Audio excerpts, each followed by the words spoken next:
My game is called BallPark. I can click on play to start the game. There are three camera views in the game. This is the side view. I can zoom in, zoom out, rotate left, rotate right in this view. Changing to the camera view, this is the first person view. The camera controls are gone because this is the only view that we have in this particular camera. This is a third person view in which we can either rotate left or rotate right. Changing the camera view back to side view. Now we can roll the player onto the cannon, which brings us a slider and a shoot button that helps us control the cannon. This slider helps us rotate the cannon by 15 degrees. Rotating the cannon here and shooting the player. The player is shot out of the cannon, and the player then goes to the seesaw and falls down because the seesaw, there's nothing keeping the seesaw up from the other end. The player now rolls towards the weight, and the weight turns red and it starts moving right and pushes the player or across the seesaw.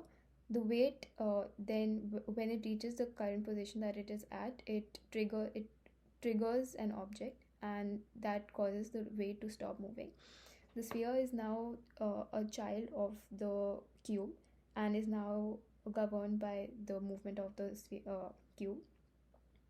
Now we move across this bridge. We got hit by the particles that were falling, and because of which we lost 10 points in total. And now we can slide on top of one of the planks, and this will take us to the next platform where we see the legs of the player.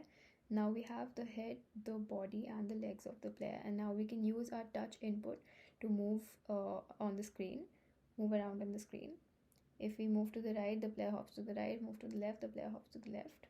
Now we go around the rotating bridge. These are the rings of fire that we have to go through. These are particle systems, and we lose health if we touch them. The player's head turns red, indicating that it has taken some damage.